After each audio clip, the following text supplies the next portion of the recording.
In today's video, I'm going to teach you how to perform a word count in Microsoft Word, specifically using the free online version, Microsoft 365. Whether you're preparing a document for school, work, or personal use, knowing the word count is often crucial and can save you a lot of time. Let's get started. First, you'll need to access the free Microsoft 365 online.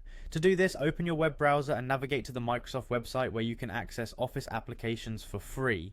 If you haven't done this before, don't worry. Simply look for Microsoft's free Office Online, which allows you to use tools like Word directly in your browser without needing to install anything. Once you're at the website, click on the Sign In button. If you don't already have a Microsoft account, you'll need to create one. Having an account not only allows you to use Word Online, but also to save and manage your documents in the cloud through OneDrive. After signing in, look for the Word application from the list of available apps and click on it.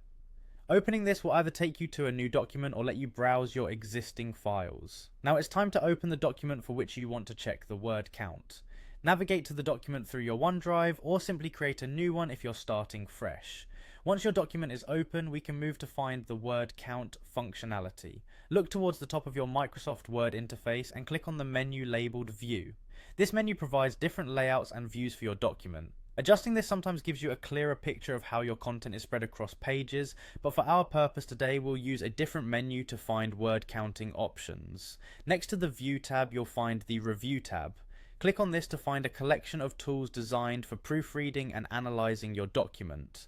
This is where you'll locate the Count tool, designed to help you identify not just word counts but other statistical information about your document like character count, line count, and more.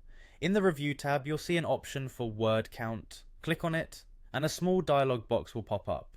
This box outlines the word count of your entire document, along with other details like page numbers, paragraph count, and even character counts with or without spaces. It's a simple yet effective tool for ensuring that your document meets any specific requirements related to word limits. And that's it. You've successfully learned how to perform a word count on your document using Microsoft Word Online. Remember, knowing how to use these online tools can bolster your productivity without the need for paid software. Thanks for watching, and don't forget to subscribe for more helpful guides like this one.